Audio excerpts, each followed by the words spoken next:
Hey, everybody. Welcome back.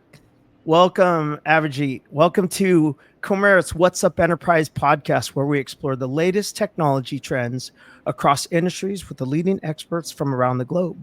Today, we've got a great guest, Abhijit Nilegaonkar, and he's got an interesting background. He's got just over 19 years of industry experience in analytics, currently focusing on SAP Business Data Cloud, SAP Datasphere, and SAC Planning. So, Abhijit, welcome to our podcast. And if you could just give us a quick background of how you got to where you're at today. Hey David, thanks for having me here. Really appreciate it. So quick background, I have been in SAP Analytics industry for 19 years, last 19 years. So how I got into the space that I'm working, that's the BDC, Datasphere, and SAC planning space. I was working for a company called as Wistex, and one of my colleagues, reached out to me. He said, hey, I have this project, and we are implementing this new software from SAP. It was called Data Warehouse Cloud. And nobody knew about it. And he said, do you want to come and lead this project? I was so excited. I said, yes, definitely. So I got onto that project. Nobody knew anything about Data Warehouse Cloud, how it worked.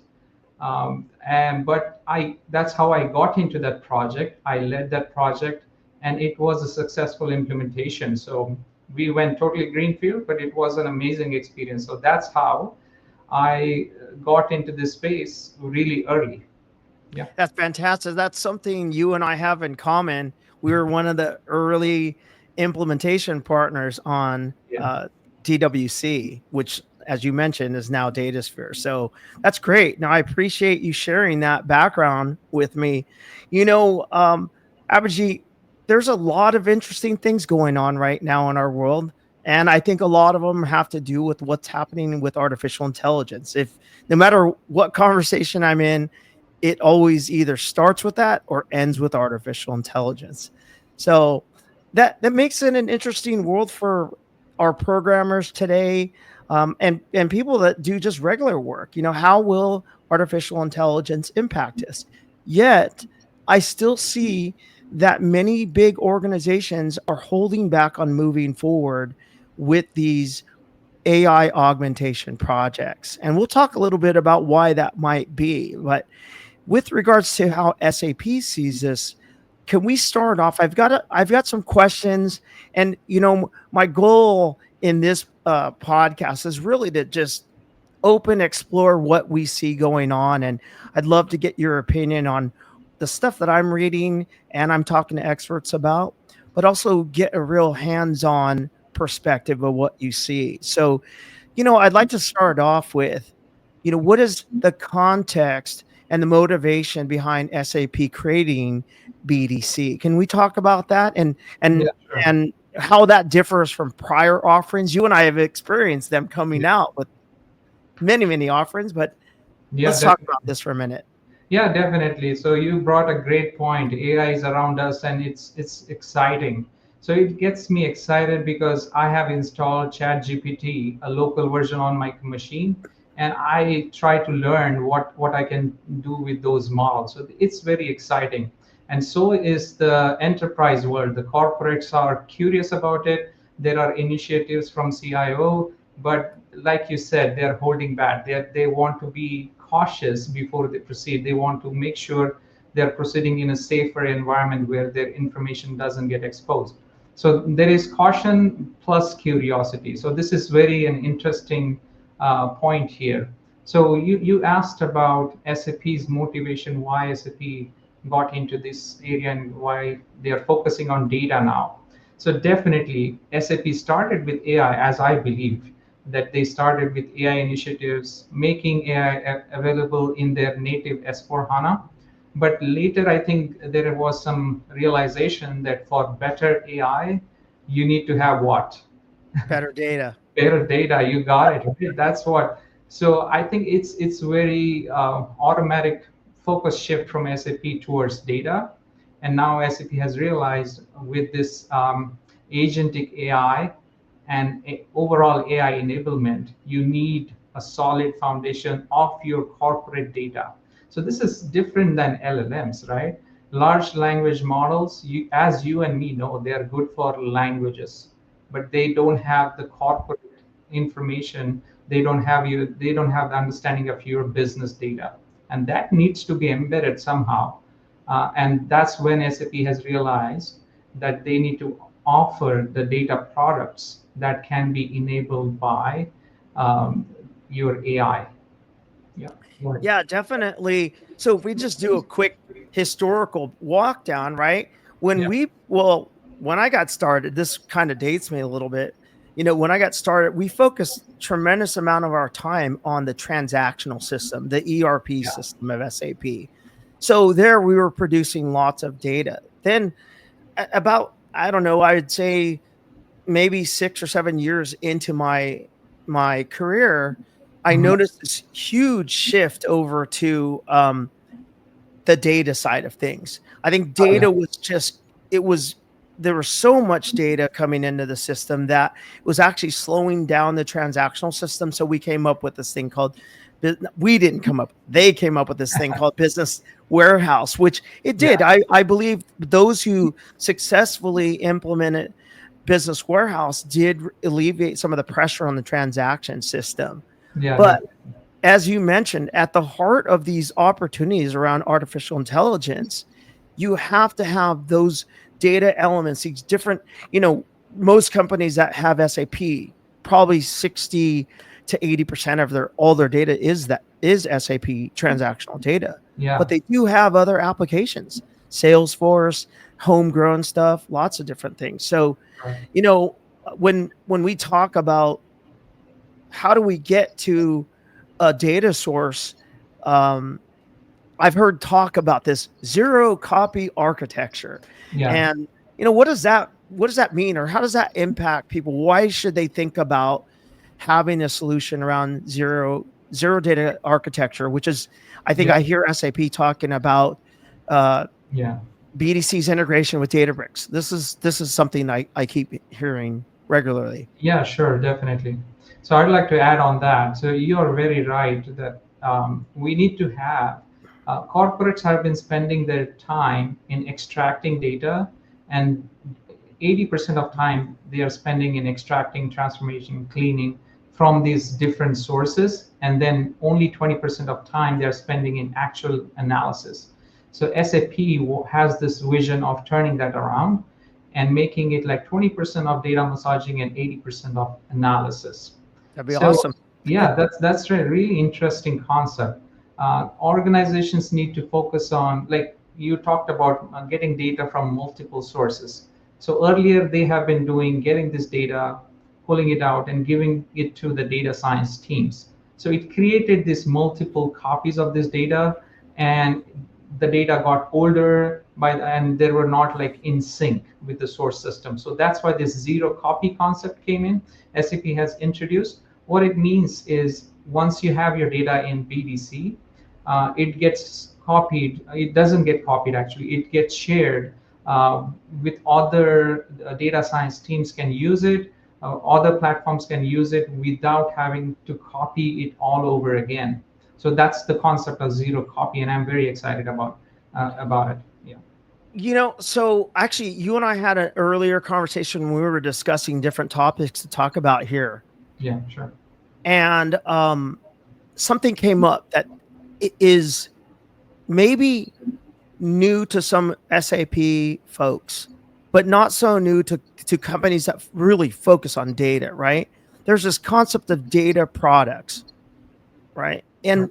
And specifically data products in and around intelligent applications. So what's SAP's grasp on that now, and how is that important as we move forward uh, from an AI augmentation standpoint?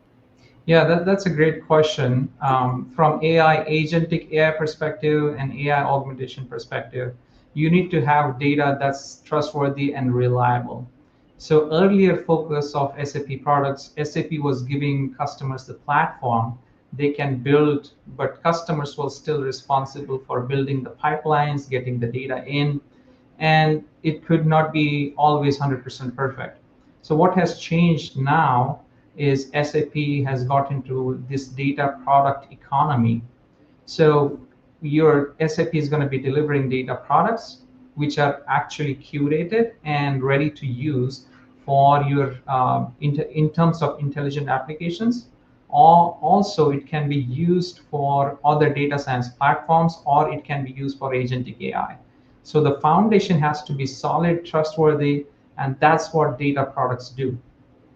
Awesome. Okay, so that kind of leads me into this other question. Yeah, I know that what you're focusing on a lot is on the analytics side, but yeah. have you talked to any SAP experts, or are you working alongside of any experts that um, you know, or what's your experience with Knowledge Graph and SAP Joule? These are things that are coming up. People are asking me about it, but you Yeah. know, it's just for many, it's just another new term for them. But Yeah, what does it really mean? yeah. So I have been talking to certain CIOs, and they were asking me this question. Our business wants to ask natural language questions to get their answers, like what was the revenue in the year 2024 for this particular sector of their business. Today they can get this information, but they have to go there and dig through it and come back with it.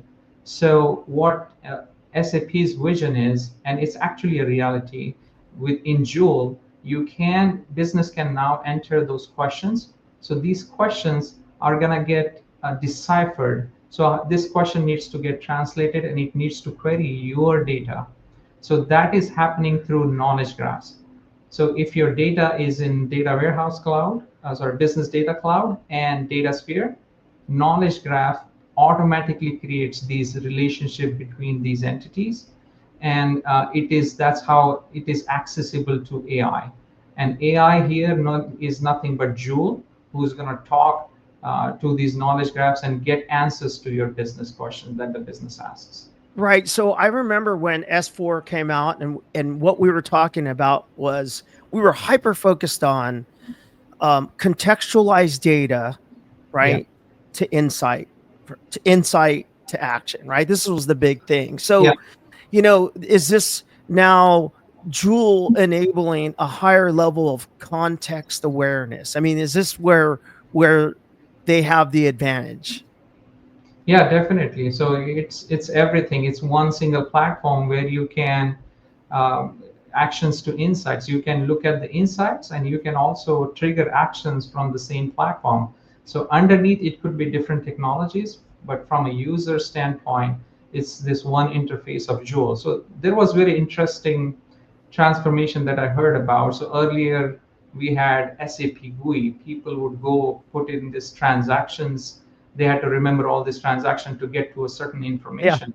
right. Next generation was Fiori. SAP introduced Fiori, and it made it a lot easier. It made it user friendly. So there was this huge transformation. Now I think the next transformation from Fiori is Joule, where user interaction is going to be through a co-pilot like Joule.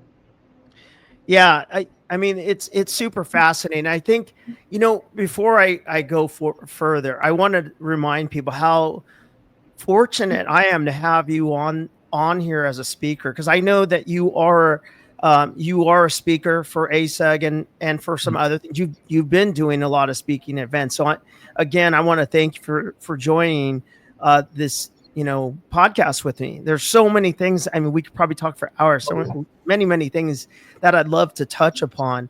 One thing is, Comer, we started down the path really early, trying to do predictive analytics and artificial intelligence. Probably you could say maybe even too early.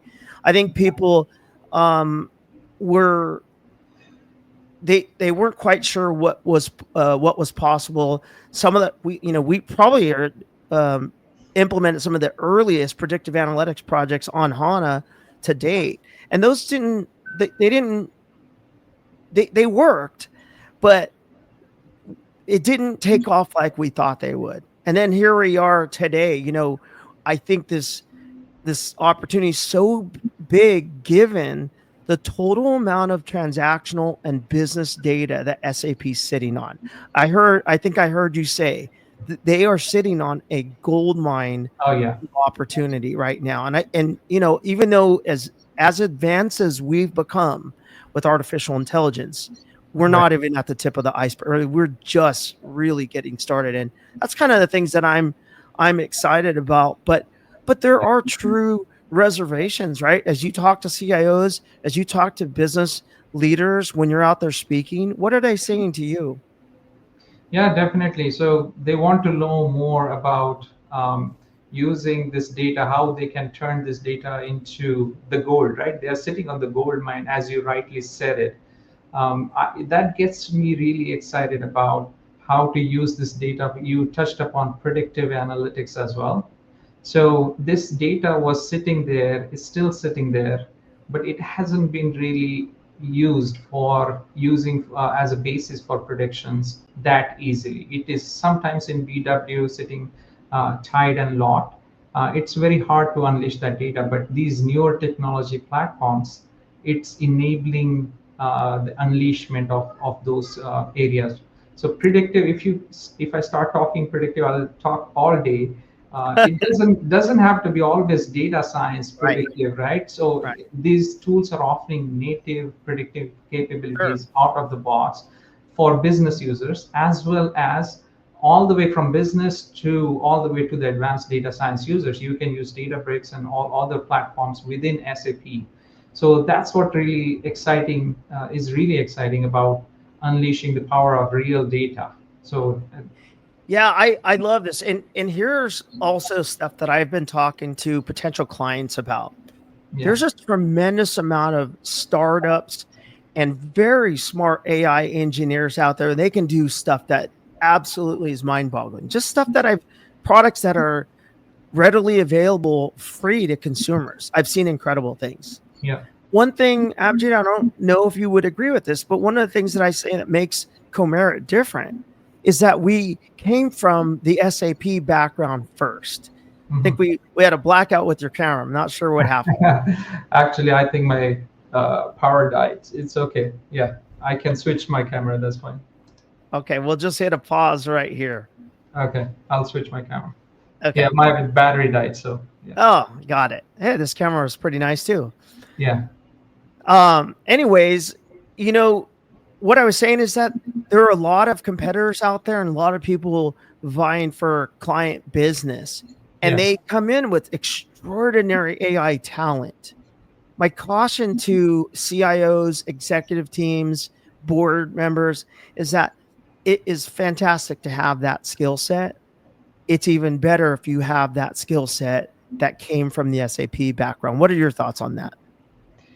Yeah, definitely. So, a lot of shiny objects out there, and like I said, when there is a lot of products, it creates confusion among customers which ones to go for, and not a lot of those are generic. Those are not like made with SAP kind of companies focused in like keeping those in mind.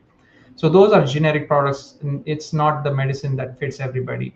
SAP centric companies are made different, their data is different, and it's the data fabric is different. So they have to, like you said, right? We have to go and buy the things which are suitable for us. So these for SAP customers, their data is different. I feel SAP products are more naturally suitable for them, and whatever SAP is doing is really exciting in this area of AI. That's awesome. So I'll just start off with the first question. Um, so, which components of BDC do you believe will most transform an enterprise data management organization or approach? Datasphere within BDC, I think it has data governance capabilities. Definitely, it's one of the most powerful. That's like the hub of BDC. That's the power engine that's the core component of BDC. Definitely, that's the one I'll pick. Fantastic. Yeah. And I have to ask this one because I think these terms get thrown around a lot.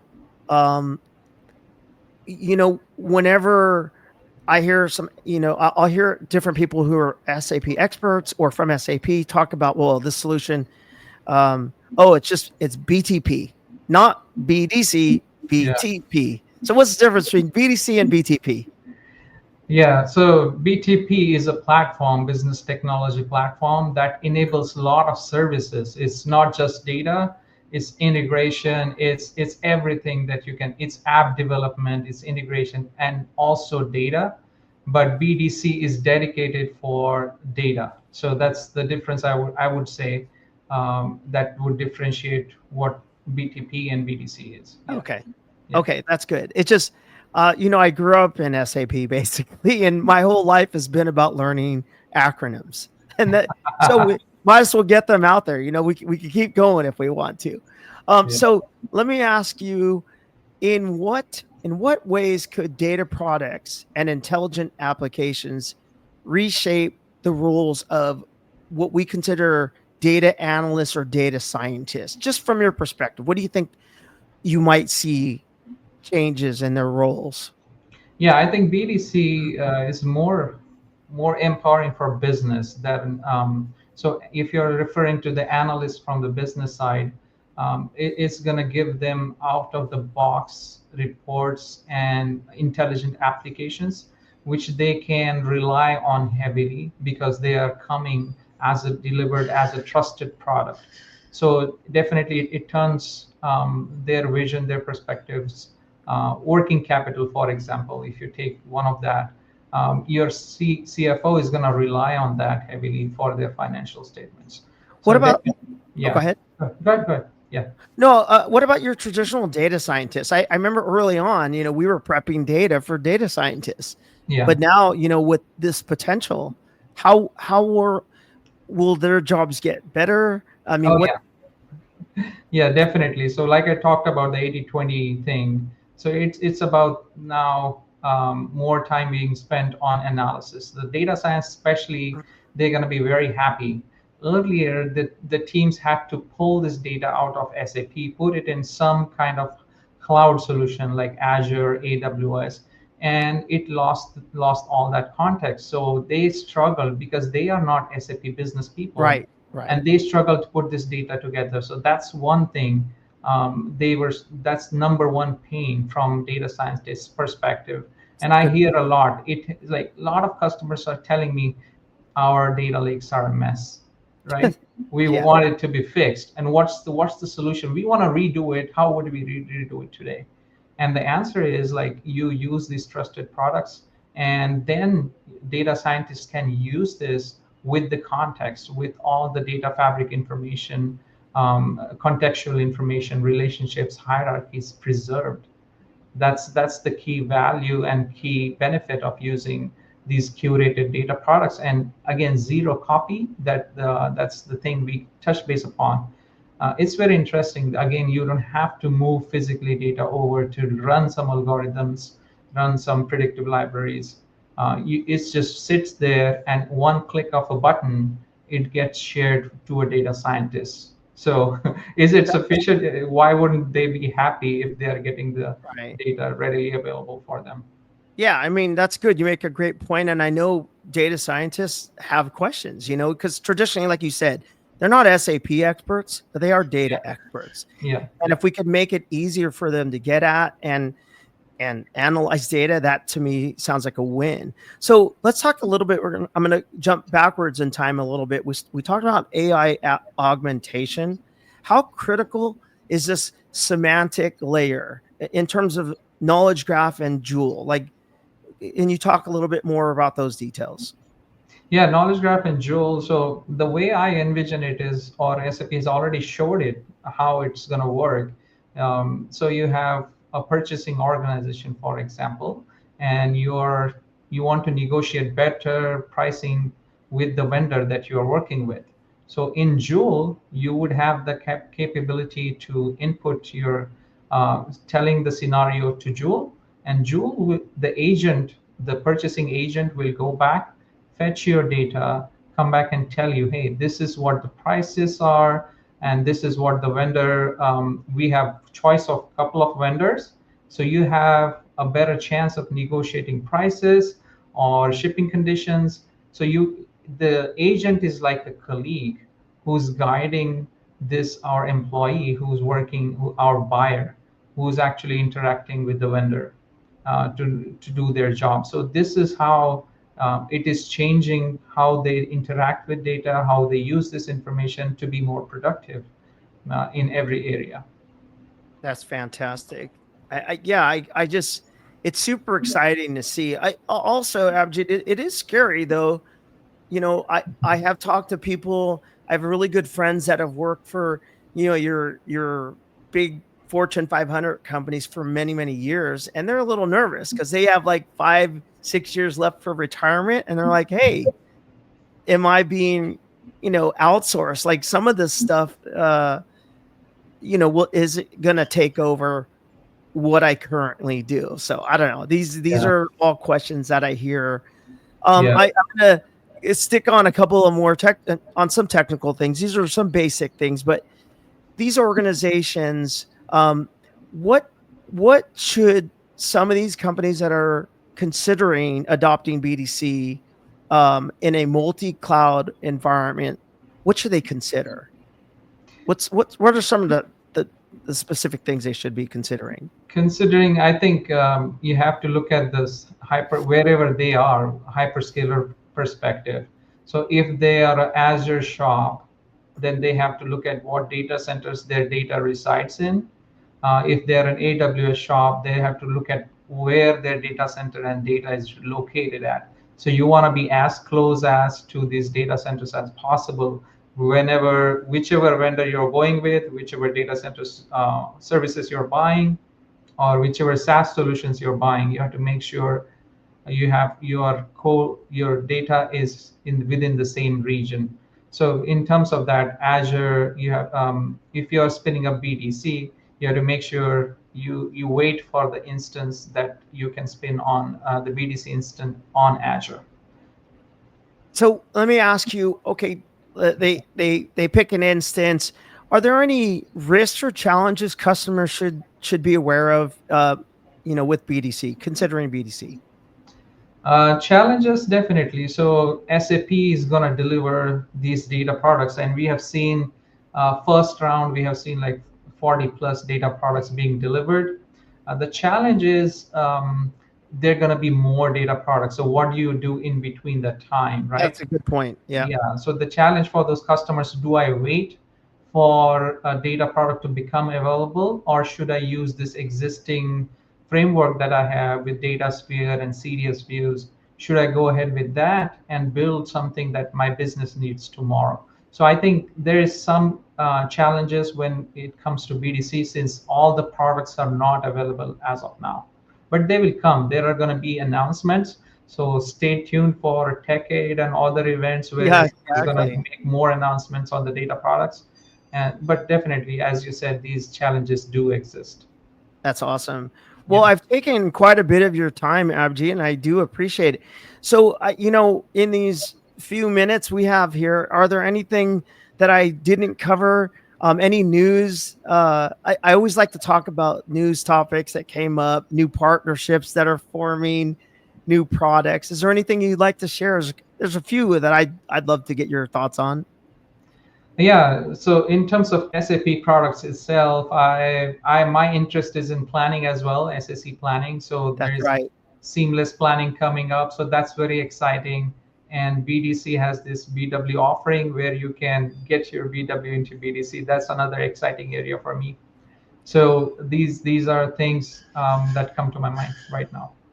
Awesome. In the Yeah. webinar, do you think we'll get a chance to deep dive SAC planning? I think that's a great one.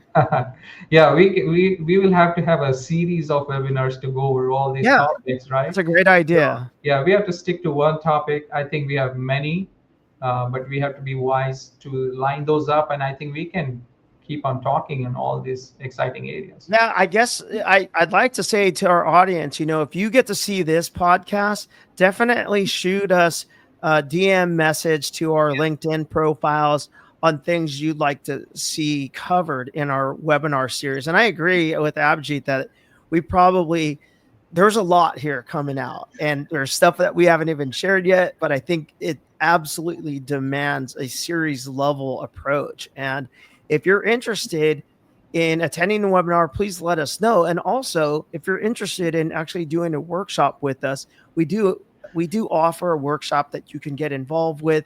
Bring us in. We can do it over an online conference scenario, or we can set up time. But we're here basically to help demystify some of the challenges and thoughts that you guys may be going through. I know right now it's super hard with everyone trying to race to the top with their latest and greatest artificial intelligence products, right? And depending on if you're with this hyperscaler or this hyperscaler, there's so many options, right?